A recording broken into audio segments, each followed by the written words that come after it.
الحمد لله وحده والصلاة والسلام على من لا نبي بعده. اللهم صل على سيدنا مولانا محمد وعلى آل سيدنا مولانا محمد كما صليت على إبراهيم وعلى آل إبراهيم إنك حميد مجيد. أما بعد فأعوذ بالله من الشيطان الرجيم. بسم الله الرحمن الرحيم. إنما يخشى الله من عباده العلماء. وقال الله سبحانه وتعالى فاسألوا أهل الذكر إن كنتم لا تعلمون. وقال الله سبحانه وتعالى أمن هو قانت آناء الليل ساجدا وقائما يحذر الآخرة ويرجو رحمة ربه قل هل يستوي الذين يعلمون والذين لا يعلمون إنما يتذكر أولو الألباب. وقال الله سبحانه وتعالى وما كان المؤمنون لينفروا كافة فلولا نفر من كل فرقة منهم طائفة ليتفقهوا في الدين ولينذروا قومهم إذا رجعوا إليهم لعلهم يحذرون. وقال عليه الصلاة والسلام العلم علمان، علم في القلب فذاك علم نافع وعلم على اللسان فذاك حجة الله على ابن آدم. وقال عليه الصلاة والسلام أنا لكم بمنزلة الوالد أعلمكم. وقال عليه الصلاة والسلام خذوا عني مناسككم. وقال عليه الصلاة والسلام صلوا كما رأيتموني أصلي أو كما قال عليه الصلاة والسلام. میرے انتہائی محترم ورثائے انبیاء، ہمارے اجتماعات میں معمول ہے کہ عام مجمع تعلیم کے حلقے قائم کیے جاتے ہیں. اس کے بعد کسی بات کا مذاکرہ ہوتا ہے جس میں سب سے اہم بنیادی صفت ایمان ہے.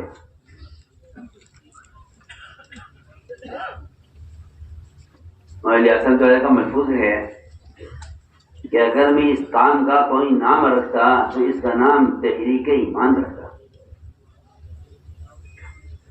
تحریک کا مطلب کوئی تنظیم نہیں جو آج کل تحریک کا مفہوم سمجھا جاتا ہے، بلکہ تحریک کا مطلب یہ ہے کہ ایمان کی تکمیل کے لیے نقل و حرکت کی جائے.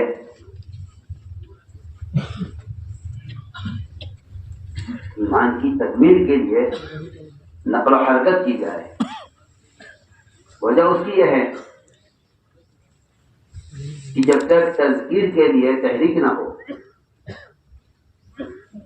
یا خدا نہ کرے تحریر تذکیر کا بدل بن جائے، تحریر تذکیر کا بدل بن جائے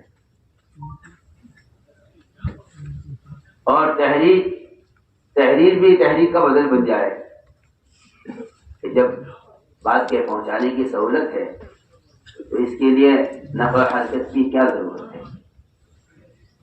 یہ خیال کر لینا کہ جو آلات و ذرائع زمانے میں مہیا ہیں ان کے ہوتے ہوئے کیوں مشکل راستہ اختیار کیا جائے.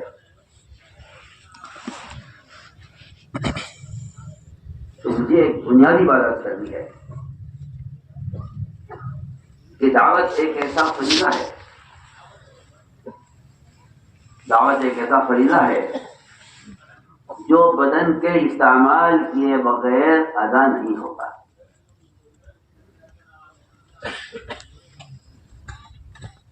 مدرسہ کا منصوب چھپا ہوا ہے کہ قلم کی حیثیت تبلیغ میں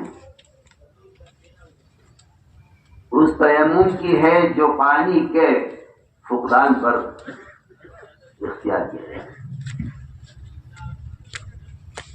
اگر باوجود کوشش کے اس کو پانی نہیں ملا اور فریضہ کا ادا ہونا ہے فریضہ ہے. پانی کے ہوتے ہوئے تیمم یہ ایسا ہے جیسا نقل و حرکت کی استعداد ہوتے ہوئے قلم کا استعمال. بلکہ اگر اس بات پہ غور کر لیا جائے ساتھ کے ساتھ کہ زیادہ قلموں کا استعمال حدیث میں قرب قیامت کی نشانی ہے.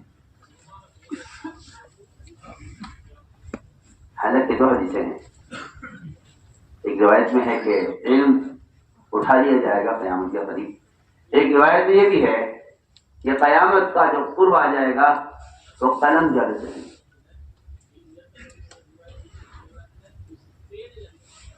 اگر اقلام کی زیادتی سے علم کا بڑھنا ثابت سمجھا جائے تو پھر ان دونوں حدیثوں کو جمع کیسے کیا جائے گا کہ وہاں قرب قیامت کی علامت رفع علم اور یہاں قرب قیامت کی علامت کثرت اقلام. میں نے غور کیا تو یہ بات سمجھ میں آئی کہ صرف ایک آدمی کو دین کیا ہے اس کی اطلاع کر دینا یہ گویا کہ یہی صحبت والی تعلیم کا بدل ہو جائے اور یہی دین کی بات کو امت تک پہنچانے کی فضیلت کا بدل. جبکہ نفع تذکیر میں ہے اور تذکیر کا امر بندے کے لیے ہے. تو ہم ایک بنیاد جو اس وقت امت میں سے عام طور پر بالکل مخفی ہو کر رہ گئی ہے. ہمارا دل چاہتا ہے آپ ماشاءاللہ علماء ہیں, اللہ نے آپ کو علم دیا ہے,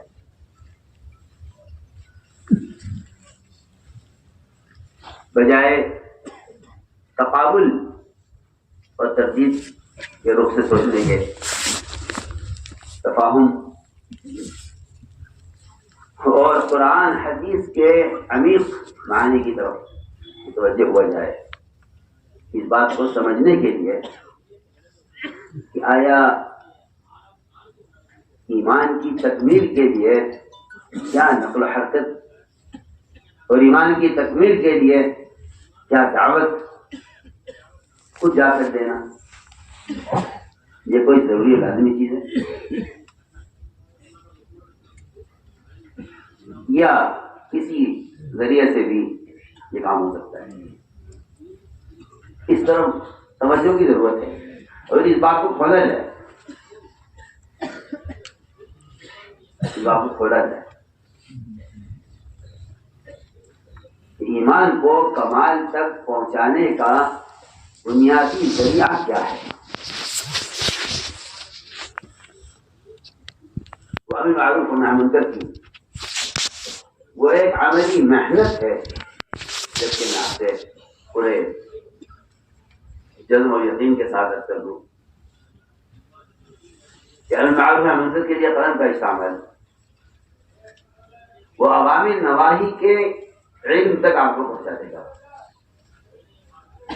کہ یہ عوامل ہیں یہ نواہی ہے, تاکہ ایک شخص جان دے کہ عوامل کیا ہے نواہی کیا ہے. لیکن مدعو کے اندر عوامل پر چلنے کا کی استعداد اور منکر سے بچنے کی استعداد اور داعی کے اندر اس عمل کے کرنے سے اپنے ایمان کی تکمیل یہ تو تقاضا کرتی ہے, یہ تقاضا کرتی ہے عملی طور پر ہمیں معلوم ہونا ہے. اس لیے ہمارے یہاں تبلیغ میں اللہ کی قسم گشت کا موضوع صرف ہمیں معلوم نہیں ہوتا ہے.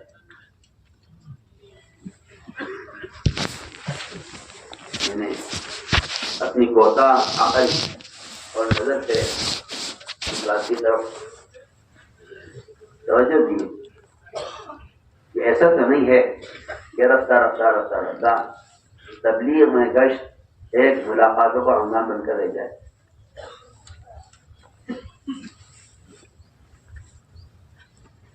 کہ بھائی 2-4 ملاقاتیں کر لو,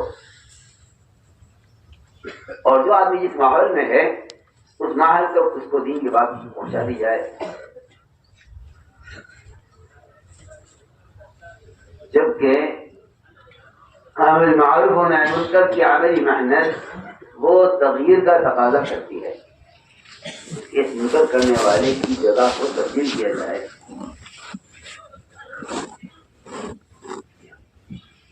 یعنی منکر کے ماحول میں ہے اس کو منکر کے ماحول سے اس کی جگہ کو تبدیل کیا جائے. اگر ایک آدمی توبہ چاہتا بھی ہے تو اس کا صرف توبہ چاہ لینا یہ کافی نہیں ہے جب تک وہ منکر کی ظلمت سے نکل کر توبہ کی طرف نہ آئے. اس لیے کہ منکرات کے اثرات مقام پر اتنے زیادہ ہوتے ہیں کہ وہاں سے منکر کرنے والے کا اخراج بہت ضروری ہے.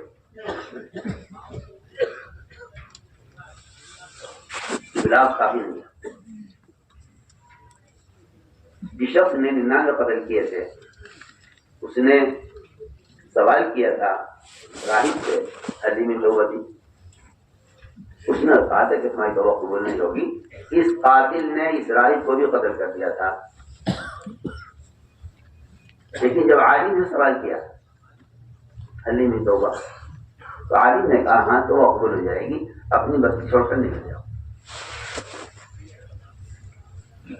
اس قاتل سے اس کی بستی چھڑوانے کا جو بنیادی مقصد ہے وہ اس کو اس کے منکر کے مقام سے اس کو الگ کرنا ہے. حضور اکرم صلی اللہ علیہ وسلم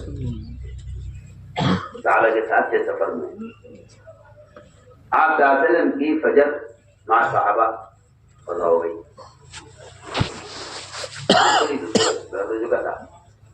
نماز قضا ہو گئی. آپ صلی اللہ علیہ وسلم نے نماز وہاں سے آگے بڑھ کر ادا کی, وہاں نہیں پڑھی. امام صاحب فرماتے ہیں کہ اس وقت سورج نکل رہا تھا, نماز میں حصے داخل کیے. امام شافعی رحمۃ اللہ علیہ فرماتے ہیں نہیں, علت یہ نہیں ہے. علت یہ ہے کہ جس وادی میں آپ تھے اس وادی میں شیاطین کا اثر تھا. آپ نے جو صحابہ کو چلایا ہے وہاں سے وہ اس وادی کے اثرات سے نکلنے کے لیے اور آگے جا کر نماز پڑھنے کا آپ نے حکم فرمایا. امام شافعی کی جو علت ہے وہ علت یہ ہے کہ آپ صلی اللہ علیہ وسلم نے اس جگہ نماز نہیں پڑھی جہاں قضا ہوئی, وہاں سے آگے بڑھ کر نماز پڑھی ہے. اور وہ فرماتے ہیں یہ جو ہے درس بخاری میں آیا یہ ذکر, تو میں نے طلبہ سے کہا کہ دیکھو اگر کہ امام شافعی کا کے نزدیک یہاں نماز نہ پڑھنے کی علت اور وجہ یہ ہے کہ یہاں شیاطین کا ایک نمبر آپ کا اثر نہیں. بتاؤ آپ صحابہ کو اس وادی سے ہٹا دیں. میں نے پوچھا طلبا سے, میں نے کہا جہاں محلے کے محلے مسلمانوں کی ہزاروں کی آبادی کے ایسے ہیں جہاں اکثریت نماز کبھی نہیں پڑھتی, آپ کا کیا خیال ہے؟ اس کے علاوہ دیگر منکرات میں بنیادی بات کرنا چاہتا ہوں کہ تبلیغ میں گشت کا جو اصل موضوع تھا, اس لیے کہ یہ دین کے ہر شعبے کا ہمیشہ اصول رہا ہے کہ رفتہ رفتہ رفتہ رفتہ رفتہ رواجی چیزوں سے داخل ہو جاتی ہیں, اور جو اصل مقصد ہوتا ہے وہ حالات, زمانہ, سہولتیں, حالات ذرائع, وہ رفتہ رفتہ اس کے بنیادی مقاصد کو بدلے. جبکہ گشت کا بنیادی مقصد ہر آدمی کے اپنے ایمان کی تکمیل کے لیے گشت ہے. اس کو اگر آدمی مثبت پہلو سے سوچے تو اس کی اہمیت معلوم ہوتی ہے، اور اسی کو منظر لیے سوچ لے تو اس کا انکار کر دے گا کہ کیا گشت کا ایمان موقوف ہے. جب یہ نہیں معلوم گشت کا مقصد کیا ہے تو یہ کہنا بہت آسان ہے، کیا گشت کا ایمان بنے گا؟ حالانکہ بہت بنیادی موٹی اور واضح بات ہے. ایمان کے یہ اس کی جو بحث ہے، ہم اس بحث میں صرف یہاں آ کر رک جاتے ہیں کہ ہاں دلائل ان کے پاس بھی ہیں، ان کے پاس بھی ہیں، اور صرف ان یزید اور اس کے دلائل اور مذاہب کو ہی ہم اس بحث کا ایک مقصد سمجھتے ہیں، اور یہاں سے ہو جاتے ہیں کہ ہاں یہ امام بڑھتا ہے نہیں بڑھتا ہے. امام بخاری کا مطلب ہے کہ ایمان بڑھتا ہے. امام بخاری رحمۃ اللہ علیہ کا یہ مذہب تو معلوم ہو گیا کہ ایمان بڑھتا ہے، مگر جو ان کا مستدل ہے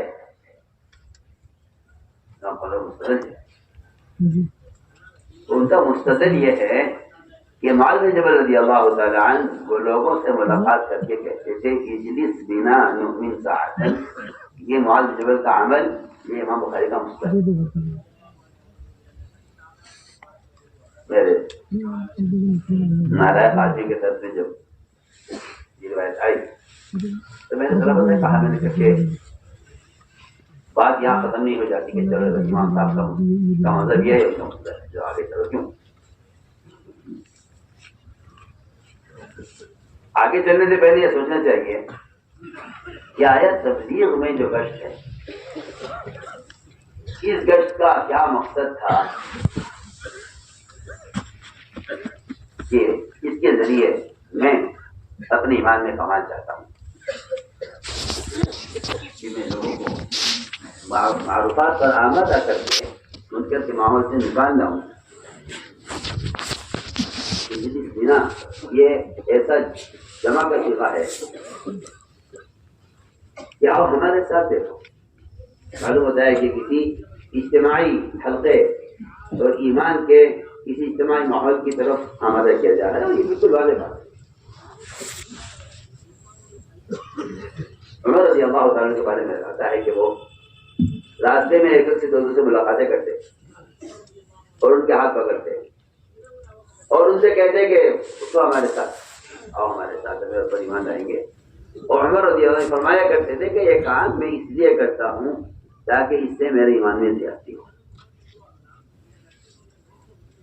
اس لیے میں نے ایک بنیادی بات کی ہے کہ تبلیغ میں گشت کا موضوع اور نقل و حرکت کا جو اصل مقصد تھا وہ امر معروف اور نہی عن منکر، اس کی ایک عملی محنت، جبکہ یہ بات بھی واضح ہونی چاہیے عوام پر بھی اور علماء پر بھی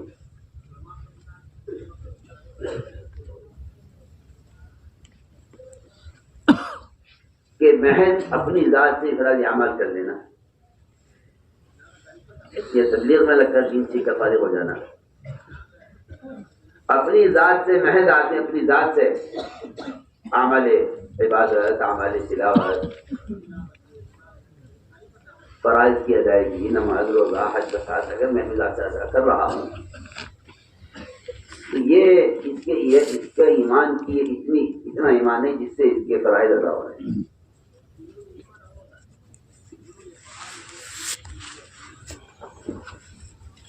لیکن اب ایمان کی تکمیل وہ صرف اپنی ذات سے فرائض کی ادا کرنے سے نہیں ہوتی، بلکہ ایمان کی تکمیل دوسروں کو نیکی پر آمادہ کرنے، دوسروں کو منکر سے بچانے کی کوشش، یہ ایمان کی تکمیل کا حصہ ہے. میں ترجمہ مسلم نہ پڑھ رہا تھا مولانا عالم والے کی، جو اپنے زمانے کے استاد اور اساتذہ کہلاتے تھے، اور قائم حدیث میں اللہ تعالیٰ نے ان کو جو مقام دیا تھا وہ ان کے معاصرین کو نہیں ملا. کوئی صاحب لکھتے ہیں، وہ فرماتے ہیں کہ اگر کوئی شخص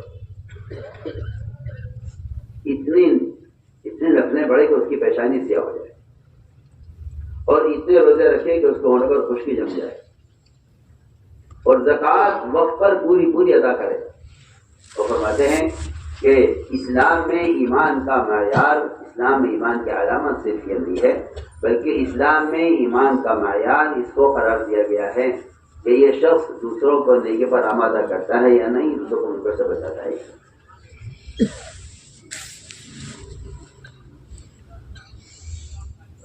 ہمیں جو اصرار ہے ہر فرد سے گشت کرنے پر، اور یہاں آ کر ایک تقابلی شکل پیدا ہو جاتی ہے کہ کیا ہم انتقام نہیں کر رہے، کیا ہم انتقام نہیں کر رہے، کیا ہم انتقام نہیں کر رہے،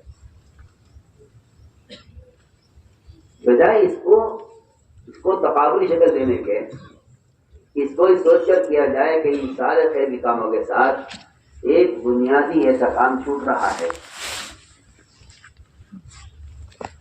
جس کی ہمیں ضرورت ہے۔ اس طرح کسی جماعت میں لگے ہوئے ساتھی کو واقعی علم کی ضرورت ہے، اس طرح علماء کو عوام تک پہنچنے کی ضرورت ہے۔ میں عرض کروں گا، ابھی تو میرا دل ہی چاہتا ہے کہ اس گشت کو ایمان کی تکمیل کے مقصد پر لایا جائے۔ میں تکمیل ایمان کے لیے جب میں نے اس بات عرض کی کہ بھائی ہم لوگ ایک صاحب نے کہا کہ اس سے ایمان کی تکمیل کیا کرو، میں نے کہا اس کو ایسا کرو، ایک شاعر سن لو، پھر دیکھتے ہیں کہ کسی اشارہ میرے جیسا اناڑی آدمی تھا، اس نے سنا کہ صاحب کر رہے تھے کہ مغز کو باغ میں جانے میں دیجیے اور کہ نہ خون پروانے کا ہوگا، تو وہ کہنے لگا بھائی کوئی بات ہے بھائی، اگر شہد کی مکھی باغ میں جاتی ہے تو اس سے پروانے کو کیا، پروانے کو پکڑ کیسے ہو جائے گی؟ اگر مکھی باغ میں جاتی ہے تو اس سے پروانے کا قدر کیا تھا، کیا وہ پروانے کو مارے گی کہ نہیں؟ مکھی پروانے کو نہیں مارے گی، اشکال یہاں ہوتا ہے، بہت بنیادی بات ہے، مکھی پروانے کو نہیں مارے گی، اشکال یہاں ہوتا ہے۔ یہ کیوں کہتے ہیں آپ کے کشت ایمان بنتا ہے؟ کیوں کہتے ہیں؟ میں نے کہا آپ ہماری بات کو سمجھے نہیں ہیں، جیسا آپ اس شعر کو نہیں سمجھے کہ مکھی کے باغ میں جانے سے پروانہ کیوں قتل ہو جائے گا۔ یہ نہیں، اس سے نہیں ہوگا۔ مکھی باغ میں جائے گی، وہاں سے رس چوسے گی پھلوں کا، پھولوں کا، اور وہاں سے رس چوس کے چھتے میں آئے گی، چھتے میں آ کر یہاں شہد بنائے گی، اسے موم بنے گا، اس موم سے موم بتی بنے گی اور شمع جلے گی، اس پروانہ آئے گا، یہ پروانہ جل مرے گا، سبب یہاں سے ہوا ہے۔ تو تفصیل میں جاؤ ذرا، تفصیل میں جاؤ نا، کیا کیوں اسی جیسی کار کر رہے ہیں؟ تفصیل میں جاؤ کہ ایک شخص جائے گا، لوگوں سے ملاقاتیں کرے گا، ان سے بات کرے گا، انہیں تیار کرے گا، انہیں وہاں سے لے کر، وہاں سے اٹھا کر یہاں مسجد چھتا میں لے کے آئے گا، دیوبند میں یہاں لے کر آئے گا، یہاں ایمان کے حقوں میں مستور بیٹھے گا، اس کے اندر استعداد پیدا ہوگی اللہ کے عوامی پر جان دے گی۔ یہ سمجھتا ہوں کہ اگر اس مکھی کے پھرنے سے یہاں موم کی بتی جل رہی ہے تو ان گشتوں سے یہاں ایمان کی روشنی جلے گی، اور اس پر اللہ تعالیٰ کی نسبت پر علم اور ایمان اور عمل پر جان دینے والے جان دیں گے۔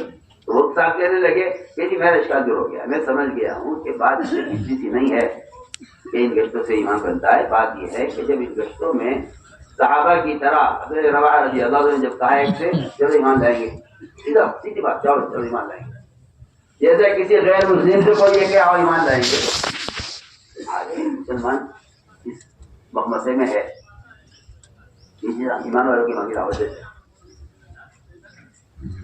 وہاں بھی صحابی کو یہ اشکال ہو گیا، ایمان لا چکے آپ صلی اللہ علیہ وسلم. تو یہ صلی اللہ روا کیوں کہتا ہے ایمان لائیں گے؟ وہ جا کے رکھے ہیں رسول اللہ ابن روا ہمارے پاس آتا ہے کہتا ہے آؤ اٹھو ایمان لائیں گے. ہم تو آپ ایمان لا چکے. یہ کون سا نیا ایمان کی طرف دعوت دینے لگا ہے؟ فرمایا کہ نہیں، ابن روا جو عمل کر رہا ہے وہ عمل اللہ کا محبوب ہے کہ یہ اللہ کے بندوں کو ایسے حلقوں میں جوڑنا چاہتا ہے جس کو دیکھا اللہ تعالیٰ فخر فرماتے ہیں. اس سامنے میں تو ایک مثال آپ سے عرض کر رہا ہوں.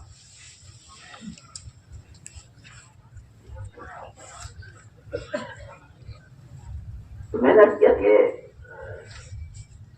بجائے دور بیٹھ کر ان تبلیغ والوں کے عمل کو دیکھ کر اشکال کرنے کے، ہمارا دل چاہتا ہے کہ آپ حضرات کا علم تازہ ہے، آپ علم کی روشنی میں گہرے اتریے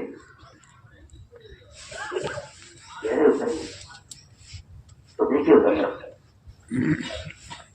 کہ کیا یعنی کیا عمیق مقاصد ہیں یہاں تک ابھی تک ذہن اور سوچ وہاں تک نہیں پہنچ رہی ہے.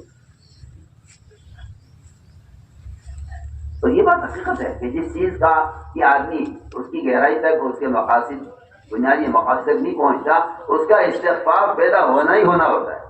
وہ یقینی بات ہے. کیا ہے آگے لکھا ہے مولانا نے ترجمہ سننا میں کہ ایمان کی تکمیل مجموعی کی اصلاح پر موقوف ہے. ایمان کی تکمیل مجموعی کی اصلاح پر، کہ ایمان کی تکمیل مجموعی کی اصلاح پر موقوف ہے. ہم نے کیا کہ یہ ملاقاتیں اور یہ خود بنا من ساعتن اجلس بنا من ساعتن تعال بنا من ساعتن، یہ جو محنت ہے اس کا اصل مقصد یہ تھا کہ اس سے ہم اپنے ایمان کی تکمیل ایمان میں کمانا چاہتے ہیں. لیکن ایمان کی تکمیل ہمیں معلوم ہے منکر کی عملی محنت میں ہے، اور وہ عملی محنت اس عملی محنت کے لیے گشت ہے، اس عملی محنت کے لیے گشت ہے. آؤ ہمارے ساتھ، اٹھو ہمارے ساتھ، چلو ہمارے ساتھ، اپنے پر ایمان لائیں. میں نے کیا کہ ہمارے یہاں جماعت میں اس وقت یہ معمول ہوتا ہے، اس بات کا مذاکرہ ہوتا ہے. اسے پہلے جو صفت ایمان ہے. اللہ تعالیٰ نے قرآن میں علماء کو اپنی توحید کے بیان کرنے میں ملائکہ کے بعد پہلا درجہ دیا ہے. اللہ تعالیٰ اس کا ملائکہ، اس کے بعد پہلا جو درجہ ہے علماء کا. شہید اللہ انہ لا الہ الا هو الملائکہ واولو العلم قائما بالقسط.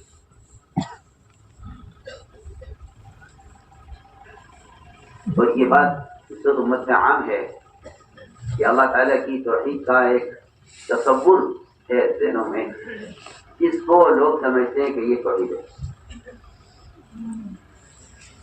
جبکہ علماء نے لکھا ہے کہ احکام کا علم بذات مقصود نہیں ہے. احکام کا علم عمل کے لیے مقصود ہے. جو چیز بذات مقصود نہیں ہے اس سے فراغت ہو جائے گی. جو بذات مقصود نہیں ہے اس سے فراغت ہو جائے گی.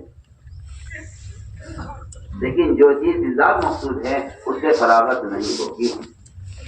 توحید کا بیان کرنا بذات مقصود ہے، احکام کا علم عمل کے لیے مقصود ہے. جب آدمی احکام کا علم حاصل کر لے گا تو اس سے عمل کا اس سے جب آدمی احکام کا علم حاصل کر لے گا تو اس سے عمل کا مطالبہ ہے. عمل کا مطالبہ ہے. آپ سے فارغ ہو گئے، اب اندر کے علم سے نماز پڑھیے، اندر کے علم سے روزہ رکھیے، اندر کے علم سے زکوٰۃ دیجیے، اندر کے علم سے آپ سارے اعمال سارے افعال اندر کے علم سے کیجیے. آپ علم سے فارغ ہو گئے. لیکن توحید سے مومن کو فراغت نہیں ہے کہ اللہ تعالیٰ کی وحدانیت کا بیان کرنا بذات مقصود ہے. امت کے جو عقائد بگڑتے ہیں اور اس کی بنیادی وجہ یہ ہے کہ روزانہ کوئی وقت ہر مسلمان کے لیے اللہ کے توحید کو سننے یا بولنے کا یہ معمول اب یہ ختم ہو گیا ہے. گویا ایمانیات وہ ایک کورس ہے جس سے ہم گزر چکے ہیں. پڑھانے والے بھی گزر جاتے ہیں، پڑھانے والے بھی گزر جاتے ہیں. جبکہ میں نے عرض کیا کہ ایمان اللہ کی توحید کا بیان کرنا یہ بالذات مخصوص ہے، کیونکہ ساری نیکیوں کا مدار توحید پر ہے. اس وقت امت کا جو سب سے بنیادی امت کا نقصان اور امت میں جو ایک بنیادی مرض ہے وہ سب سے بنیادی چیز عقائد، کیونکہ کفر کا یہ معمول ہے کہ وہ پہلا حملہ عقائد پر کر دیتا ہے. اور میں ساتھ رکھ سکتا ہوں کہ میں آپ سمجھتے ہو کہ آدمی مسلمان ہے، وہ تو ساتھ بیٹھ کر حال دیکھ کر معلوم ہوتا ہے کہ یہ آدمی اندر سے اس کا کیا حال ہے. ابھی جماعت والے کام کر رہے تھے مستقبل ایک علاقے میں، گھر میں جماعت داخل ہوئی تو مسلمان کے گھر میں بلکہ اس کے مسیح کے مؤذن کے گھر میں ایک بت باقاعدہ مجسم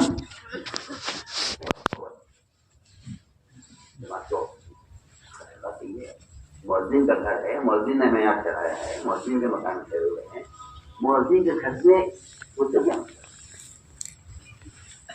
مسرات نے مسرات سے پوچھا کہ کیا ایسا کیوں ہے ہمارے گھر میں؟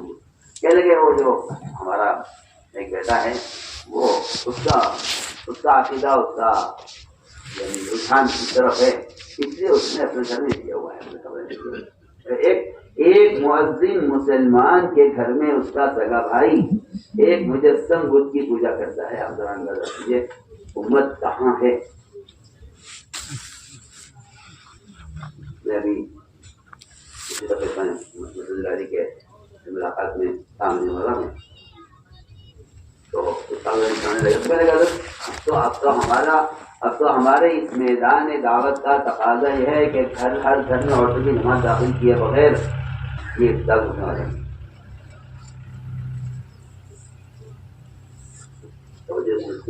میں نے یہ صورت حال کیونکہ جب تک عوام اور علماء ان کے درمیان اجتماع نہیں ہوگا، میں اللہ کی قسم دیتا ہوں کہ آپ کسی چاہے اچھی کتاب لکھیے، آپ میری بات کو آپ غلط مفہوم پہ لے جائیں وہ آپ کو اختیار ہے، لیکن میں 100 بار آپ سے فتویٰ دیتا ہوں کہ عوام کو اس بہتے سمندر کو آپ کے تعلیفات سے اور آپ کے مکتوبات سے اسے کوئی مطلب نہیں. کتنی کتابیں ڈاکٹروں نے لکھی ہیں امراض پر، دواؤں پر، علاج پر، اطباء نے بھی، یونانی ڈاکٹروں نے بھی، سب نے. جو آدمی اپنے اندر مرض چھپائے بیٹھا ہوا ہے یہ کتاب اس کا کیا علاج کرے گی؟ سوال ہے یہ کہ صحبت اور اختلاط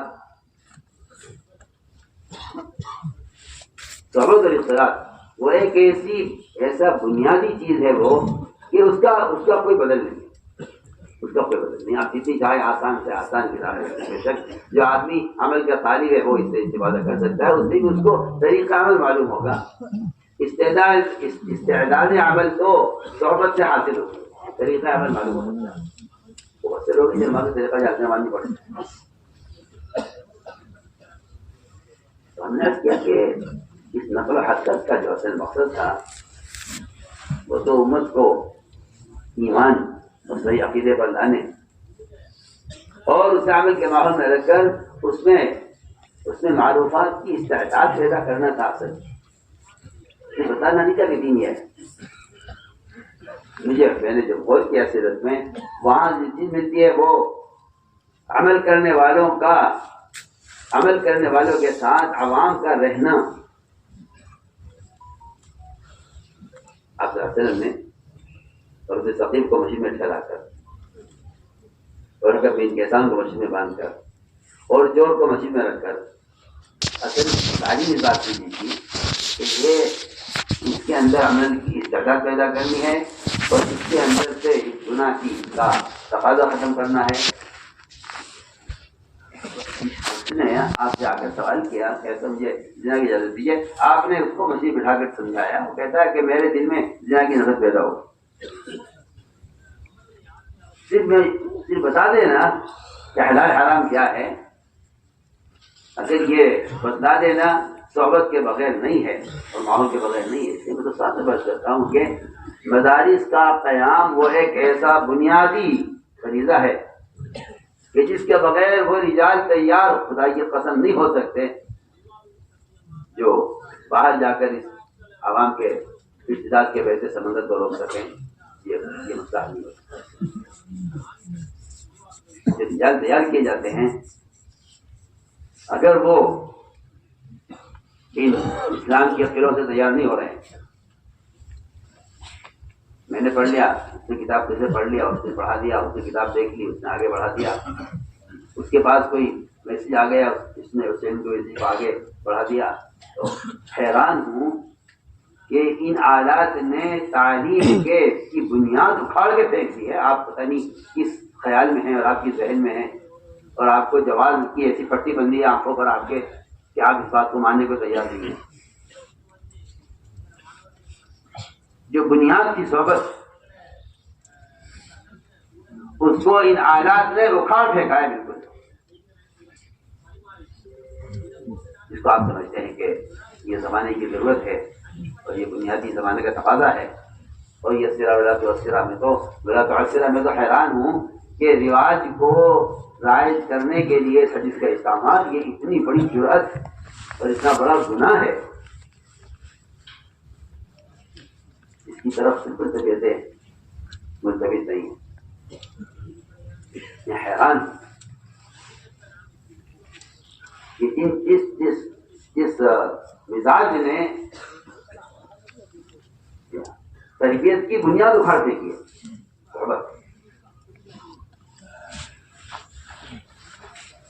وہ ایک ایسی لازمی چیز ہے. میں وہ بات ختم کر دیتا ہوں. آپ قیامت تک بھی صحبت کا بدل نہیں لا سکتے. آپ جتنے حالت گزر جائیں گے اتنا آپ صحبت سے جڑ جائیں گے. علماء اقبالی میں ہوں گے، عوام اقبالی میں.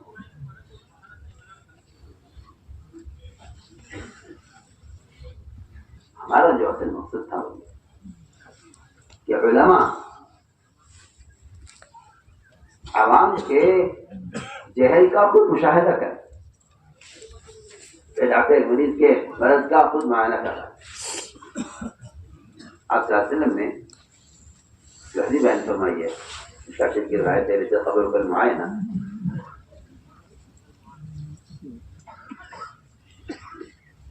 اور یہ عجیب غریب روایت ہے.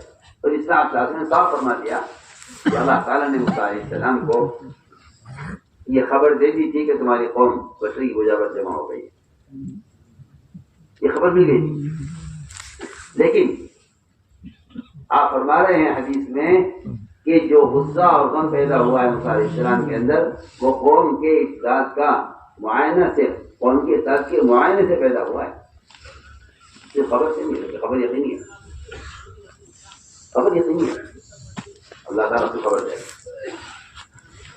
لیکن جو غم اور غصہ پیدا ہوا ہے وہ واپس جا کر قوم کا حال دیکھ کر پیدا ہوا ہے.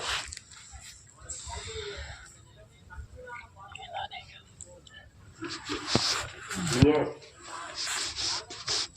جو حدود کا نفر کا جو مقصد تھا وہ یہ تھا کہ علماء اور عوام یہ عوام کے ماحول سے جڑے اور ان کو 4 مہینے علماء کی صحبت کو انہیں ملے. اس لیے کہ یہ بات بالکل واضح ہے کہ عوام کو اتنی مدت علماء کی صحبت، اتنی بڑی تعداد عوام کی انہیں کسی ادارے میں صحبت کا موقع مل جائے. یہ اتنے عوام کو کا احاطہ یہ نظام نہیں کر سکتا. اگر کر نہیں سکتا ہو تب بھی یہ روایت اس بات کی مقتضی ہے کہ آپ جا کر قوم کا حال دیکھیں.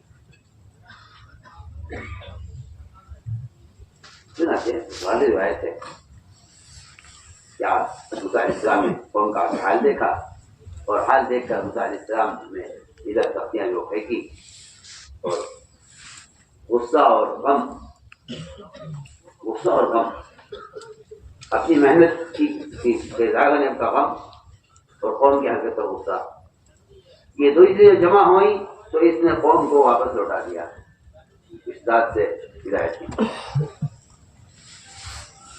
میں کیا کر رہا ہوں کہ خدا نہ کرے اس راستے کے خروج سے علماء کے اپنی ذمہ داریاں تجویز کی اور تعلیف کی اور فتوے کی، ان کا چھڑوانا مقصود نہیں ہے، عوام کے جہل کا مشاہدہ کروانا مقصود ہے، عوام کے جہل کا مشاہدہ کرنا کیا کہ یہ اصل مقصود ہو چکا علماء کے نفر و خروج کا، یہ جا کے وہاں کا حل ہے۔ آپ چاہتے ہیں کہ پاس اہل حدیث کی طرف سے مطالبہ آیا کہ ہمارے علاقے میں اسلام آ گیا ہے لیکن علم نہیں آیا، جماعتیں تھی علماء کی، آپ نے 70 علماء چنے اپنے صحابہ میں سے جنہیں قرہ کہا جاتا تھا۔ اس زمانے میں قرہ صرف قاریوں کو نہیں کہا جاتا تھا، اس زمانے میں قرہ کا اطلاق علماء پر ہوتا تھا۔ آپ نے چھانٹے 70 علماء اور استفادے پر آپ نے بھیجے، سب کے سب نہتے تھے، ہتھیار کسی کے پاس نہیں تھا۔ زیر معاونہ میں انہیں سب کو شہید کر دیا گیا۔ ان 70 علماء کے خروج کا مقصد صرف وہاں کے لوگوں کو دین کی تعلیم دینا اور وہاں کے عوام کے جہل کا علاج کرنا، اس کے علاوہ نکلنے کا کوئی مقصد نہیں۔ میں نے غور کیا کہ بغیر کسی معرکے، بغیر کسی جو ہے موطن یا کسی بغیر کسی جنگ میدان جنگ کے اور بغیر دفاعی اقدامی قتال کے علاوہ سب سے ہٹ کر جبکہ لوگوں کا خیال یہ ہے کہ بھئی یہ خروج کے اور غزوات کے اور جہاد کی آیتوں کو استعمال کرتے ہیں، جبکہ حد یہ ہو گئی ہے کہ جہاں واقعی قتال ہو رہا ہے، جہاں واقعی غزوہ ہو رہا ہے، جہاں واقعی کفر اسلام کے درمیان جنگ ہو رہی ہے، وہاں بھی اعظم حضرت نے میدان قتال میں تعلیم کا حلقہ ثابت کیا کہ چند صحابہ کو تعین کر دیا جاتا تھا کہ آپ حافظ کی خدمت میں کہ تم یہاں رہنا، اس درمیان کوئی آیت نازل ہو، کوئی حکم نازل ہو، آپ سے کوئی بات فرمائیں تو تم محفوظ کرنا، ہم میدان میں ہوں گے۔ میں سمجھتا ہوں کہ شاید جس طرح میدان قتال میں نماز کی ترتیب بدل جاتی تھی دو جماعتوں میں ہو کر صلاۃ خوف کی، اس طرح اہتمام تعلیم کا میدان قتال میں ہو رہا ہے جہاں جہاں تو بنی ہوئی ہے۔ اتنا اہتمام تعلیم کا کہ یہ وقت ایسا نہ ہو گزر جائے کہ آپ سے کوئی بات فرمائیں اور تو تم یہاں رہو، جو تم سمجھو وہ ہمیں بتانا، تاکہ ہم اتنی دیر کے لیے بھی ہم علم سے اور احکام سے ہم بے خبر نہ رہیں، ظاہر نہ رہیں۔ تو میں نے عرض کیا کہ اصل تو مقصد یہ تھا خروج کا، تعلیم اور امت کے کو اصلاح سے روکنا، جہالت سے نکالنا امت کو، اصلاح سے روکنا امت کو، یہ خروج تھا۔ اور خروج کا اصل مقصد یہ تھا کہ امت اصلاح سے نکلے اور امت جہالت سے نکلے، اصل خروج کا مقصد یہ تھا۔ اسی لیے قرآن نے نفر کو جو جوڑا ہے، قرآن نے اصل تعلیم کے ساتھ جوڑا ہے۔ فَلَوْلَا نَفَرَ مِنْ كُلِّ فِرْقَةٍ مِّنْهُمْ طَائِفَةٌ لِيَتَفَقَّهُوا فِي الدِّينِ، اور یہ يتفقهوا ایسا یہ لازم لائے ہیں، لفظ لازم استعمال کیا ہے، لِيَتَفَقَّهوا، اور يتفقهوا یہ کا مطلب تو تقاضا یہ کرتا ہے یہ لفظ کہ یہ میرا عالم کا نکلنا اس کی اپنی ذات کے لیے ہے، تاکہ اسے عوام کے جہل اور عوام کے افساد اور اس کی وجہ عوام پر جو اللہ کی نعمتیں ہیں ان کا مشاہدہ کرے، تاکہ اس مشاہدے سے اس کی تحریر مؤثر ہو جائے۔ وَلِيُنذِرَ قَوْمَهُمْ إِذَا رَجَعُوا إِلَيْهِمْ لَعَلَّهُمْ يَحْذَرُونَ، کہ یہ دیکھے قوم کا حال نکلتا ہے۔ اور یہ جو فقہ نہیں فرمائے، یہ تفقہ فرمایا، تو جانتے کہ لازم ہے اپنے لیے۔ میں تو کہا کرتا ہوں کہ جو ڈاکٹر مریضوں کے درمیان میں رہتے ہیں، انہیں امراض اور امراض کی دواؤں کا اتنا استحضار ہوتا ہے کہ وہ بہت جلدی دوا کی حفاظت کر دیتے ہیں۔ جو علماء عوام کے درمیان میں رہتے ہیں انہیں عوام کے امراض کا، ان کی روحانی بیماریوں کا، ان کے فاسد عقائد کا، اس کے علاج کا اتنا استحضار ہو جاتا ہے کہ وہ آسانی کے ساتھ ان کو مسئلہ بتانے میں، فتویٰ دینے میں اور ان کو سنبھالنے میں۔ ایک افسوس کی بات یہ ہے کہ عوام ایک میدان میں ہے، ایک وادی میں ہے، اور عوام علماء ایک وادی میں ہے، عوام ایک وادی میں ہے۔ ان کا یہ اختلاط ہونا چاہیے تھا، وہ نہیں ہے۔ اور میں تعصب کرتا ہوں کہ اگر ہمارا خیال یہ ہے کہ بھئی ہمارے عوام کے درمیان قلم کتاب ہے، تو میں تو تعصب کرتا ہوں کہ یہ قلم کتاب یہ کوئی تربیت کا، نہ کوئی تربیت کا طریقہ ہے، نہ کوئی تربیت کا اصول ہے، نہ کوئی تربیت کا ذریعہ بھی نہیں ہے، تربیت کا ذریعہ بھی نہیں ہے۔ عبدالعظیم کے سامنے خط لکھا، مجھے کوئی علم کی بات لکھ کر بھیجے، فرمایا کہ علم لکھ کر بھیجنے کی چیز نہیں ہے، آپ وہاں سے آئیے یہاں اور یہاں آ کر علماء کی صحبت میں لگے وہاں۔ میں کہتا ہوں کہ صحبت ایسی بنیادی چیز ہے، ہر چھوٹے کو اپنے بڑے سے ہر حال میں رجوع ہونا چاہیے۔ کیوں؟ میں ایک مثال کرتا ہوں۔ ایک صاحب نے قرآن پڑھا تو یہ نے کہا صحیح قرآن ہے، انہوں نے کہا تم غلط پڑھ رہے، نہیں میں صحیح پڑھ رہا ہوں، میں غلط پڑھ رہا ہوں۔ دوسرے قرآن پڑھا، اس کو سنا، کہا تم تو غلط پڑھ رہے۔ دونوں کو پکڑ کر لے گئے سید القراء ابن کعب رضی اللہ تعالیٰ عنہ، انہوں نے کہا اس طرح یہ قرآن غلط پڑھ رہے، یہ غلط پڑھ رہے۔ آپ نے دونوں سے قرآن سنا ہوا، عجیب قصہ ہے، دونوں سے قرآن سنا، اور دونوں کا قرآن سن کر آپ نے خود دونوں کی قراءت کی تحسین فرمائی، تاکہ ابی نے کام کرے تھا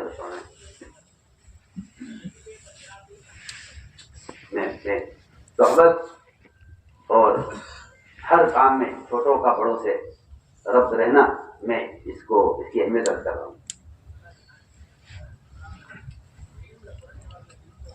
آپ نے فرمایا دونوں ٹھیک پڑھ رہے، وہ یہ نے کہا آپ کے دل میں یہ ہے کہ نہیں دونوں غلط پڑھ رہے؟ تو وہی میں کہا فرماتے ہیں کہ میرے دل میں آپ صلی اللہ علیہ وسلم کی تکذیب کا، آپ کو جھٹلانے کا ایسا فتنہ پیدا ہوا، ایسا فتنہ زمانہ جاہلیت میں بھی نہیں تھا جیسا آج ہوا کہ میں آپ کو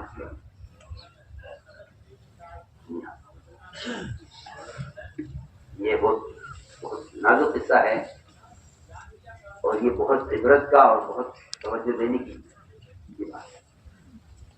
یہ میں آپ کی تکلیف کرتا ہوں، یہ غلط پڑھ رہے ہیں، کیونکہ وہی میرے کال کے پاس قرات کا جتنا علم ہے وہ کیا ان کے پاس ہے، اور اپنے علم کی بنیاد پر ان کی دونوں کی قرات کو غلط کیا دیا، دونوں غلط۔ فرماتے ہیں کہ جب میرے دل میں اتنا پیدا ہو گیا کہ میں آپ کو اطلاع نعوذ باللہ، تو آپ صلی اللہ علیہ وسلم سمجھ گیا ہے کہ ابئی کے دل میں شک ہے۔ آپ فرماتے ہیں آپ نے میرے سینے پر ہاتھ رکھا، تو میرے آپ کے ہاتھ رکھتے ہی میں سر سے لے کر پیر تک پسینہ پسینہ ہو گیا، اور میرے اذعان اور یقین کا حال یہ تھا کہ میں اللہ تعالیٰ کو اپنی آنکھوں سے دیکھ رہا تھا۔ جو آپ نے دیکھا کہ اب اس کا دل سے یہ فتنہ نکل گیا ہے اور یہ شک دور ہو گیا ہے، تو آج میں اللہ تعالیٰ سے دعا کی تھی کہ اللہ میری امت تو بہت امی ہے، ان پڑھ ہے، اگر تم نے ایک طرح سے قرآن کے پڑھنے کا حکم دے دیا ان کے لیے مشکل ہو جائے گی، تو ان کو 7 طرح پڑھنے کی اجازت دے۔ تو یہ سب تعارف کی جو حدیث ہے، اس کا اصل موقع یہ تھا، آپ نمایا بھائی اللہ تعالیٰ نے 7 طرح پڑھنے کی اجازت دے دی ہے، یہ بھی صحیح پڑھ رہی ہے۔ یہ اتنی بڑی بات جو ہوئی ہے صرف صحبت کی وجہ سے ہوئی ہے، ورنہ وہ انکار کرنے سے کیا بات ہے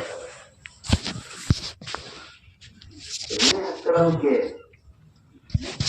آپ کا جو سرکار ہے آپ کا وقت ذکر کا نہیں ہے کہ آپ نوز باللہ آپ کے پاس علم نہیں ہے یا آپ کو سیکھنا ہے، نہیں، اس کی بنیادی وجہ یہ ہے، یہ زمانے کا حادثہ یہ ہے کہ ہر عالم عالم نہیں، اگر ہر عالم عالم ہو جائے تو امت سے جہل ایسا ختم ہو جائے گا جیسے ہر مالدار اگر گزرتی ہو جائے تو امت سے فقر ختم ہو جائے ہے، اس کے پاس مال ہے، اگر صرف امت زکات دے دے اغنیا دنیا کے تو دنیا سے فقر ختم ہو جائے، یہ ہماری چاہتی ہے کہ حافظ جو سرکار ہے اس کی امت کو شدید ترین ضرورت ہے، اس لیے حضور اکرم صلی اللہ علیہ وسلم نے اپنے علم میں اور اپنی علم کے جو ہے اپنے درس میں صرف حصہ تعلیمی کا نہیں رکھا، آپ صلی اللہ علیہ وسلم کی صحبت میں رہ کر جو آگے کے علم حاصل کر رہے ہیں، اور کہ میں آپ سے لوگ تو خیر کے بارے میں سوال کرتے ہیں، خیر کے بارے میں سوال کرتے ہیں، کتنے کیا پیش آئیں گے، خیر کیا پیش آئے گا، تو وہ بھی تھے بعض صحابہ جو آج کی صحبت میں رہتے تھے اور وہ مختلف علوم میں تخصصات اور آگے کے علم پر حاصل کرتے تھے، آپ صلی اللہ علیہ وسلم کے درمیان تھے اور آپ بیان فرما رہے تھے، اس بیان کے دوران دروازے پر ایک آدمی آیا اور اس نے وہیں سے آواز دے کر کہا عالم دین یا رسول اللہ، آپ نے یہ نہیں خیال کیا کہ یہ تو اسلام میں نیا ہے، اسے فرائض کی خبر نہیں ہے، اس کو تو کسی تعلیم کے حوالے کرتے ہیں اپنے مطلب کہ بھائی تو اس کو پڑھا دے سمجھا دے، تم ذرا اس کو دیکھ رہے دروازے پر کھڑا آدمی کیا کہہ رہا ہے، یا یہ فرماتے کہ بھائی تم بعد میں آنا دیا مشغول ہیں۔ آپ نے اپنے تمام علماء صحابہ کو اس طرح متوجہ کرنے، اس کی اہمیت بتانے کے لیے آپ منبر سے اترے، بیان آپ نے درمیان میں ختم کیا، اس کی آتے ہی اور آپ گئے اور جا کر دروازے پر آپ تشریف فرما ہوئے، وہیں آپ کے لیے کرسی لائے گی، کے فائد ہوئے کے تھے اس طرح آپ بیٹھے اور آپ نے بیٹھ کر اس نئے عربی کو اسلام کے فرائض کا خود سکھلائے۔ یہ سمجھتا ہوں کہ آپ کا یہ فیض عوام تک نبی بذات خود، ورنہ آپ کے شاگرد موجود ہے، اور اس کا کوئی سوال ایسا چڑھا نہیں تھا کہ جس سے کہ آپ تعلیم کی اس میں زیادہ ضرورت پڑتی ہے۔ عمر رضی اللہ تعالیٰ ممبر سے اس طرح آیات سکھلاتے تھے جیسے کسی بچے کو عبادت سکھلائی جاتی ہے، کوئی حال نہیں۔ اللہ تعالیٰ غریق رحمت کرے ہمارے نام والے کو، وہ حصہ وہ آدمی اتنا گہری نظر رکھنے والا تھا، اس لیے کہ یہ بات میں بطور تشکر یاد کرتا ہوں کہ جن لوگوں کا لمبا ہماری اساسی طور پر ہوا ہے، ان کی نظریں اتنی گہری تھی اس کام کے متعلق،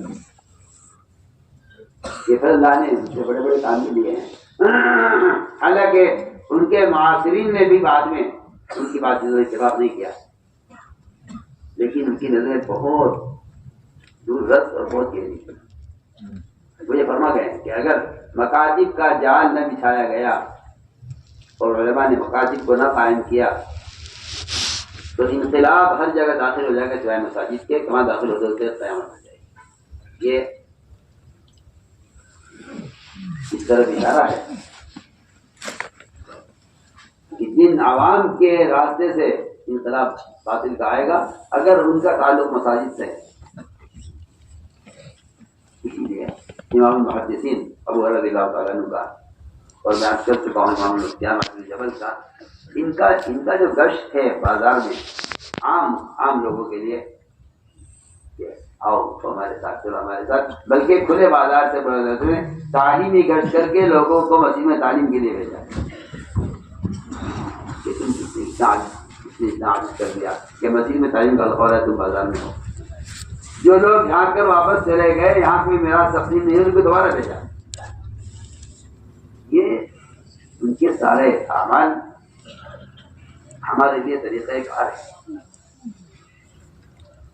اس لیے ہماری درخواست ہے کہ علماء حضرات سے درخواست یہ ہے کہ عوام کے جہل کا خود معنی اور عوام اور علماء کے درمیان جو ایک خلا ہے اور ایک دوری ہے، یہ ابھی جب تک ختم نہیں ہوگی ہم نہیں سمجھتے کہ عوام کی تربیت اصلاح ہو سکتی ہے. اور یہ میں صاف بات کرتا ہوں کہ یہ آپ کو 10 منٹ نصیب میں دے دیں، اللہ تعالیٰ بڑی رحمت کرے. مولانا فاروق صاحب حضرت رحمۃ اللہ علیہ کو وہ 1 منٹ کے مدرسے سے چاہتے یہ تھے کہ کم سے کم ان عوام کا جو جہل ہے فرائض سے اور اللہ کے احکام سے یہ ختم ہو جائے. سب کے طریقہ کار کے مقاصد اتنے متقارب ہیں اور اتنا آپس میں متماثل ہیں، لیکن بعض والوں نے جو اس میں فصل پیدا کیا ہے اس کی وجہ سے بلا وجہ کے جو ہے شکوک و شبہات پیدا ہوتے ہیں.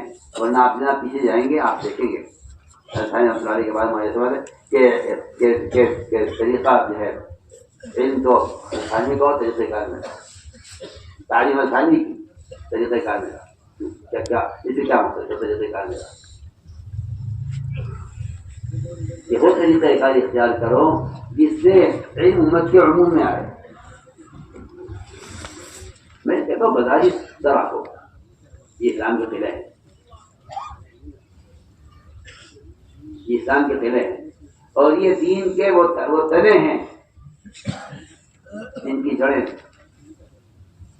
نیچے لمبی زمین ہوئی ہیں، لیکن آگے جو تنے ہیں ان تنوں کے ساتھ جو شاخیں ہیں ان شاخوں کے ساتھ جو ٹہنیاں ہیں ٹہنی کے ساتھ جو پتے ہیں یہ عوام ان پتوں کی طرح ہیں. اگر یہ ترتیب نہیں ہے کہ مدارس کے علماء کا تعلق مساجد سے، مسجد سے تعلق علماء کا اور وہاں سے عوام کا تعلق، اگر یہ سلسلہ نہیں ہے تو میں تو آپ کو برا نہ لگے کہ صرف مدارس کا قیام وہ کافی نہیں ہے جب تک یہ متخرجین کا تعلق مساجد سے نہ ہو. سال اس لیے ہے کہ عوام کے درمیان پھر کر ان کے ساتھ رہ کر وہ جو ہے عوام کی مزاج سے ایک مناسبت ہو جائے.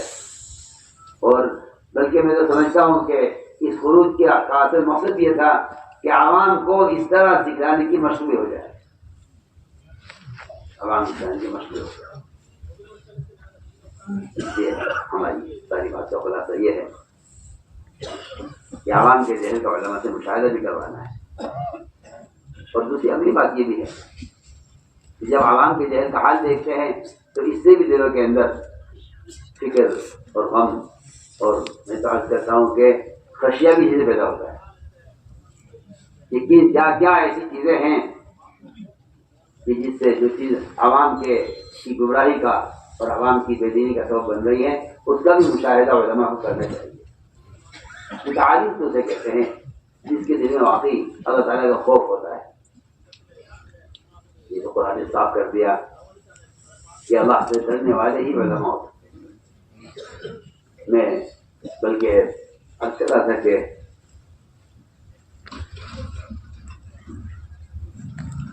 آدمی کے دل میں اگر سنتوں کے مٹنے اور رواج کے غالب آنے کا اگر ڈر ہوتا ہے دل میں تو واقعی اللہ تعالیٰ ایسے لوگوں کو مجتہدین کو ایسے کو بناتے ہیں اور ان کا اجتہاد بھی اتنا جو ہے کیا کہنا چاہیے کہ صاحب اور اتنا مفید ہوتا ہے کہ اس سے امت ان کے اجتہاد سے امت ایک بڑے فتنے سے بچ جاتی ہے. عمر رضی اللہ تعالیٰ ان کے بارے میں مشہور ہے میں کہ اگر تمام میرے زمین کا علم رکھا جائے پڑھنے میں عمر کے علم رکھا جائے پڑھنے میں تو عمر کا علم زیادہ ہوگا. تو اس مت کے غلام ہیں، اس مت کے محدث کہلاتے ہیں. 22,000 مخلوقات عمر ہیں جن میں اللہ تعالیٰ نے وہی عمر کی بات سے اتفاق کیا ہے. ایسی بہت سی مثالیں آپ جانتے ہیں. عمر رضی اللہ تعالیٰ میں ایک بات بہت بنیادی کرنا چاہ رہا ہوں کہ طبیعتیں سب کی وہ زمانے کے ساتھ ساتھ رواج کی طرف مائل ہیں. جو سنت طریقہ تھا تعلیم و تعلم کا وہ بڑی تیزی کے ساتھ ختم ہو رہا ہے، جس کی میں بنیادی واقعات کر چکا ہوں. ابی بن کعب رضی اللہ تعالیٰ عنہ کا، عمر رضی اللہ تعالیٰ عنہ اس امت کے ملہم ہیں. ایک مرتبہ ایک صاحب نے نماز پڑھائی اور سورہ کافرون میں بولے.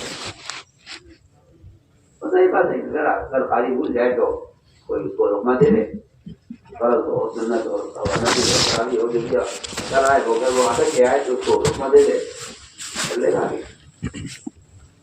اگر یہ بھول کسی ایسی اتفاقی طور ہو جاتی تو کوئی بات ہی نہیں تھی. حضرت نے پوچھا کہ کیوں بولے، کیا ہوا؟ تو نے کہا کہ عمر وہ میں نے شراب پی ہوئی تھی، اس کا نشہ دماغ پر تھا اور پھر نماز کا وقت آ گیا، شراب ہلا نہیں کبھی چلے. بہت بات ہے خود کا شرور قوم کہ میں تو قوم میں سب سے زیادہ شراب پینے والا تھا. لیکن ایک مرتبہ صرف شراب کے نشے کے اثر سے امام کو سورہ کافرون بھول ہوئی اور عمر کو آنے پڑ گئی کہ اس کو آدم کرو. عالم ہوتا ہے جو نفع کی ضرورت کی، جس کے لوگ عادی ہیں، نفع کی ضرورت کی اور جس کے لوگ عادی ہیں، وہ اس کی قباحتوں کو اور اس کے اندر کیا چیز ایسی غلط ہو سکتی ہے وہ اس کی تلاش میں رہتا ہے، یہاں تک کہ کوشش میں پڑ جاتا ہے کہ یہ چیز حلال بھی ہے، جائز بھی ہے، ضرورت کی بھی ہے، لوگ اس کے عادی بھی ہیں، اس میں نفع بھی ہے، لیکن اس کا عبادت پر ہی اثر پڑ رہا ہے، اس کو حرام کرنا چاہیے.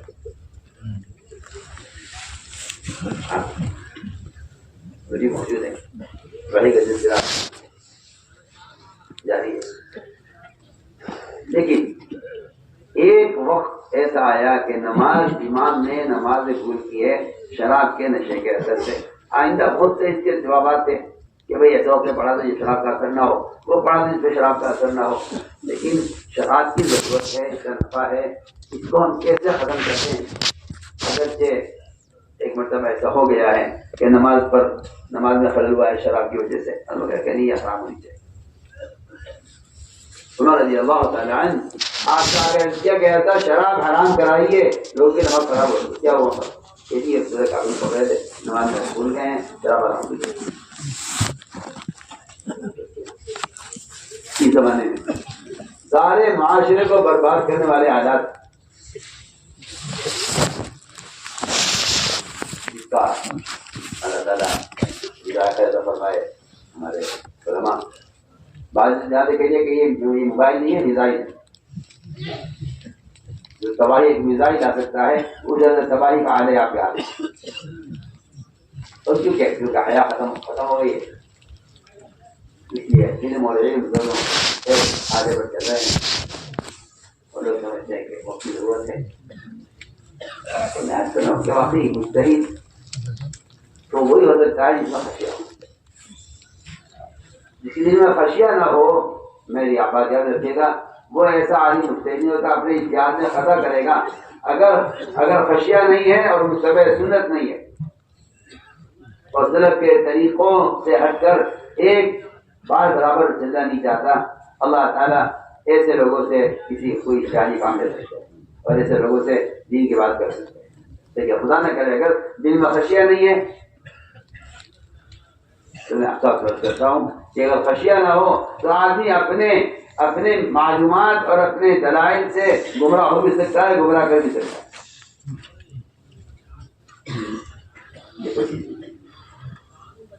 اس لیے میں نے خدا کے شروع میں آیت پڑھی تھی کہ قرآن جاننے والوں کے درمیان جو فرق کیا ہے وہ جاہل عالم کے فرق نہیں ہے، وہ عمل کرنے والے عمل نہ کرنے والے کا فرق ہے. امن وقانت آناء الليل ساجدا وقائما يعبد رجل عند ربه قل ليس الذي يعلمون والذين لا يعلمون.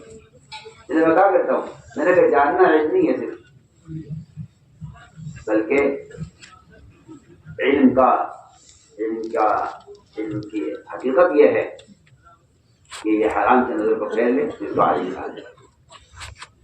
اسی لیے قرآن نے صاف کہا دیا کہ علماء صرف وہ ہیں جن کے دلوں میں اللہ کا خوف خشیہ ہو، ورنہ معلومات کو میں کہتا ہوں کہ اس سے تو دل میں کوئی خشیہ پیدا نہیں ہوتا، اس لیے کہ علم زبان کا بھی ہے اور دل کا بھی ہے۔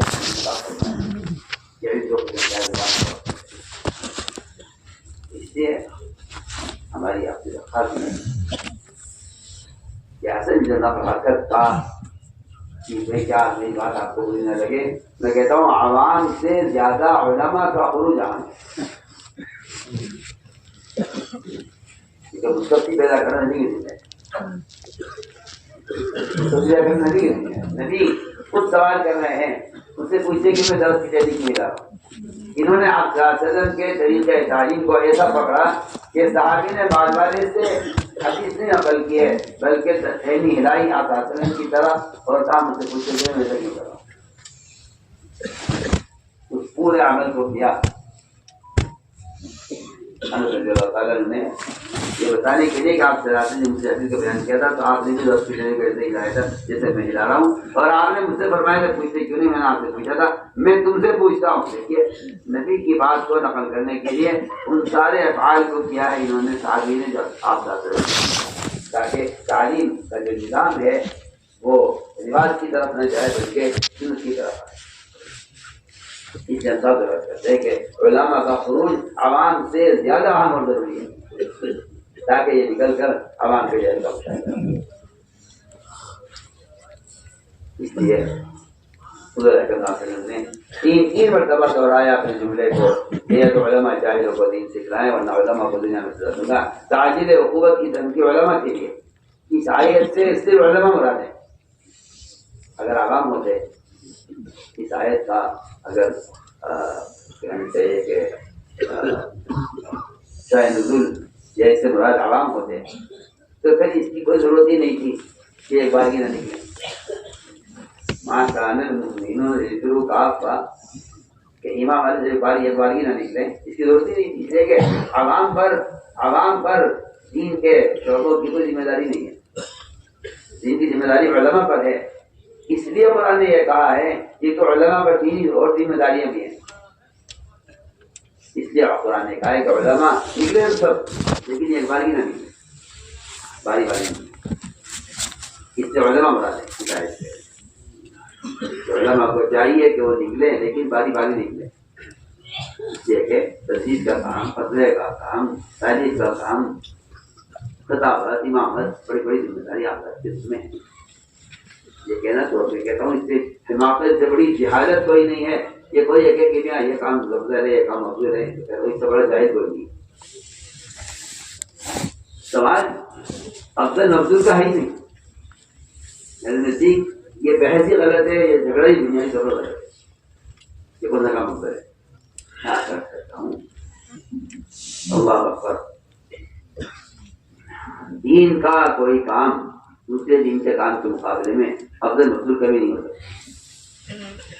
وہ تو بات یہ تھی کہ بعض مرتبہ حال کا امر ایسا ہوتا ہے کہ اس کو اس وقت کے حالات کی وجہ سے مقدم کرنا پڑتا ہے، تقدیم و تاخیر کا صرف مسئلہ ہے، افضل مفضول کا کہیں مسئلہ ہے۔ بہت آپ سے بہت بنیادی رفاق ہے کہ لڑنے کی ضرورت ہی نہیں ہے، لڑنے کی ضرورت ہی نہیں ہے، کیونکہ مسئلہ تقدیم و تاخیر کا ہے، افضل مفضول کا نہیں ہے۔ میں مثال عرض کرتا ہوں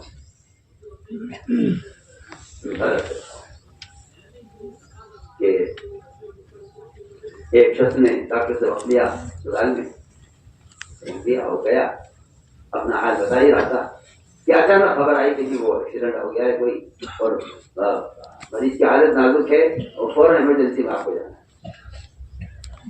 یہ مریض خود کہتا ہے ڈاکٹر سے، مریض ڈاکٹر صاحب مجھے چھوڑ دیا کریے، اس کو دیکھیے میرا مسئلہ کام نہیں، جنہوں مسئلہ کام، اس کی بالکل متعدد کا شورش نہیں۔ یہ کہتا ہوں یہ اتنی آسان مثال ہے اس چیز کو سمجھنے کے لیے، جیسے میں نے عرض کیا کہ آپ ہے نا اپنے صحابہ سے مشورے گفتگو تھے، اچانک وہ جہاز پر آئے، اگر کام مجھے معلوم کیا ہے، کیونکہ اس کا مسئلہ اتنا اہم تھا کہ آپ صحابہ کو چھوڑ کر یہ صاحب صلی اللہ علیہ وسلم نے، میں نہیں کہتا کہ آپ چھوڑیے بخاری شریف پڑھنا، چھوڑیے آپ انگلش شریف اور چھوڑیے آپ درس کی کتابیں، چھوڑیے آپ رحمت پر نکلیے کیونکہ عوام کی ضرورت مقدر ہے، اس پر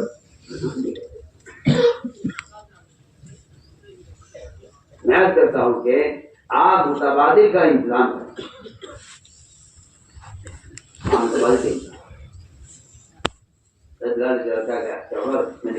فرمایا کہ مسجد لاؤ پہلے، اب تو آپ ضرورت کیجیے نا، اذان جو انتہائی آسان عمل ہے، کوئی بھی اذان دے دے گا، کوئی بھی اذان دے دے گا، تھوڑی اذان ہوتی ہے، اذان پر تو تہجد بھی اذان پر ہوتی ہے اور روزہ بھی اذان پر ہوتا ہے، اذان پر روزہ ہوتا ہے، بلال کی اذان پر آپ کو روزہ بند کرنا ہے، ان کی اذان پر آپ کو روزہ کھولنا ہے، اذان تو کے بارے میں تو فرمایا کہ مؤذن تو یہ تو قابل اعتمادی ہونا چاہیے، اپنا متوازی لاؤ پہ جا کے تلاش کیا مؤذن ایسا جو معتمد ہو، اور پکڑ کے لائے صادق قرض کو کہا جی انہوں نے آپ صلی اللہ علیہ وسلم کے زمانے میں قبا کی مسجد میں انہوں نے اذان کی ہے، یہ پرانے مؤذن ہیں، ان کو جگہ مؤذن کے اخلاق سمجھا سے بیوقوف تشکیل کرنے والا ہوگا، وہ کہتا ہے یہ تو کام چھوٹا ہے، یہ کام بڑا ہے، آگے کام چھوڑیے، کام کیجیے۔ میرے نزدیک بحث افضل مفضول کی نہیں ہے، میرے نزدیک تو بحث یہ ہے کہ اگر کوئی ایمرجنسی مریض آ گیا ہے تو اس کے بارے میں آپ کیا کریں گے۔ اللہ تعالیٰ خیر دے ہمارے مفتی شبیر صاحب کیونکہ ماشاء اللہ قرآن کے ساتھ رہے ہیں، اور وہی ایک سادہ مزاج ہے، ایک بڑی اہم مسئلہ پیش آ گیا، اس کے لیے علماء سے بیٹھے لوگ اور کر رہے تھے، اچانک ایک شخص بالکل پینٹ شرٹ میں، بالکل ایک یہودی یا نصرانی حیات میں وہ داخل ہوا کوئی بات پوچھنے کے لیے، اور ساری میٹنگ اور سارا کیا کہا جائے محاضرہ اور معتمر اور بحث چھوڑ کر دلی سے سب کچھ جو ہے اس سے تو کوئی جگہ نہیں ہے، یہ آدمی ہم سیکھنے کے لیے آیا ہے۔ وسلم کا یہ فرمانا انا لکم بمن والد وعلمکم، یہ میرے اور آپ کے سب کے لیے ہے، یہ حکم ہم سب کے لیے۔ اگر ایک بچہ باپ سے کھیل رہا ہے، دوسرا بچہ گر رہا ہے، تو یہ بچہ کھیلنے والے بھی دیکھے، گرنے والے کو پکڑے۔ تو باپ والی شفقت جو اولاد کے لیے ہو سکتی ہے، اور باپ والی صحبت جو اولاد بیٹا باپ کے ساتھ رہتا ہے، ٹھیک ہے کہ یہ حدیث انسان رشتہ کر رہی ہے معلم کو انا لکم بمن والد وعلمکم۔ تو ہمارا کام کرے یہ نہیں ہے کہ کیوں مدارس ہے، کیوں یہ کام زیادہ اہم ہے، ہم کہتے ہیں کہ ایسی ترتیب بنا لی جائے کہ جس میں علماء باری باری اللہ کے راستے میں نکلتے رہیں، کیونکہ نفر کا جو اصل مقصد تھا اور نفر کا جو اصل بنیادی مقصد ہے وہ امت تک کو پہنچانا ممکن دیتے ہیں۔ ابھی ہم ساؤتھ افریقہ کے سفر میں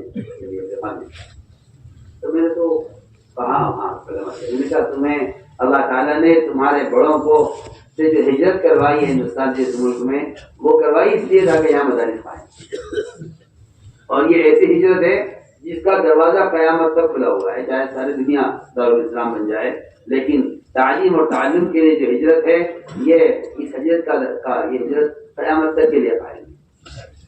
بلکہ جہاد ونیت، یہ میں کہتا ہوں کہ اس سے بڑا جہاد کوئی نہیں ہے، اور اس سے زیادہ ہجرت کی فضیلت، اپنے دین کو بچا کر نکلنے سے زیادہ بڑی ہجرت کسی علاقے میں دین کو قائم کرنے کی ہجرت کرنا ہے۔ میں بالکل شکر آپ سے کہہ رہا ہوں، کوئی آدمی دار کفر سے ہجرت کر لے، اس سے زیادہ ہجرت کی فضیلت اور اہمیت اس شخص کے لیے ہے جو امن دار اسلام سے ہجرت کر رہا ہے کسی ابتداء و کفر کے ملک میں مدارس قائم کرنے اور مکاتب قائم کرنے کی۔ تو آپ کو یہاں ساؤتھ افریقہ میں یہ شکلیں اور یہ ٹوپیاں داڑیاں نظر آ رہی ہیں، یہ صرف ان علماء کی ہجرت کا صدقہ ہے جنہوں نے اپنے وطن چھوڑے ہیں، یہاں مدارس قائم کرے۔ اور ہم تو سال کے علماء سے سوال کرتے ہیں کہ بتائیے آپ نے خروج میں کہاں کہاں مدارس کے قائم کرنے کا نظام بنا کر وہاں کے ذمہ داروں کو وہاں کے مالداروں کو متوجہ کیا ہے. اللہ تعالیٰ جزائے خیر میں ہمارے وہاں سے مدنی مجھ سے فرمانے لگے کہ میرے خیال ہے جو مقصد آپ کا ہے قیام مدارس، اس کے بغیر میں کہتا ہوں اللہ کی قسم نہ علم باقی رہ سکتا ہے، نہ اللہ مجھے معاف فرمائے نہ علم باقی رہ سکتے ہیں اگر یہ مدارس کا قیام، اگر یہ مدارس کا قیام. تو اس بات سے حیران ہوں کہ کوئی شخص مدرسے کے بغیر علم حاصل کر کے اور اپنی معلومات کے امتحان دے کر وہ سمجھے کہ میں عالم ہو گیا ہوں. میں تو سمجھتا ہوں کہ خدا نہ کرے اگر یہ مدارس سے استغنا پیدا ہو گیا علم حاصل کرنے کے اور ذرائع حاصل کر کے اختیار کر لیے گئے، تو حساب سے میں سمجھتا ہوں کہ یہ علماء کی صحبت اور علم کا کے ماحول کے بغیر تربیت پانا آگے اس کا کوئی اعتبار نہیں، کوئی اعتماد نہیں کیا ہو. میرے نزدیک دو چیزیں بہت یہ قیام مدارس اور ایک علماء کا عوام کی طرف انتقال، عوام کی طرف جہل سے بچائے. جاب صاحب نے تین مرتبہ فرمایا گیا تو علماء جاہلوں کو دین سکھلائیں ورنہ علماء کو دنیا میں سزا دوں گا. علماء نے کہا ہے رسول اللہ ہم سمجھ گئے ہیں، ہمیں ایک سال کا موقع دیجیے، جہاں جہاں اسلام پہنچ گئی وہ جان کر یہ سمجھتے ہیں کہ علم کے لیے بھی اور ہم میں سے ہر ایک کے اپنے ایمان کی تکمیل کے لیے بھی یہ بنیادی محنت ہے. آپ اس کے ارادے فرمائیں، اس کی نیتیں فرمائیں اور اس کے لیے اپنی جان اور مال اور وقت کو فارغ کریں. یہ بہت ایک بنیادی مقصد ہے جو آج سے علماء کا نکلنا. میں کہتا ہوں کہ اس سے بڑی تو خیر نہیں.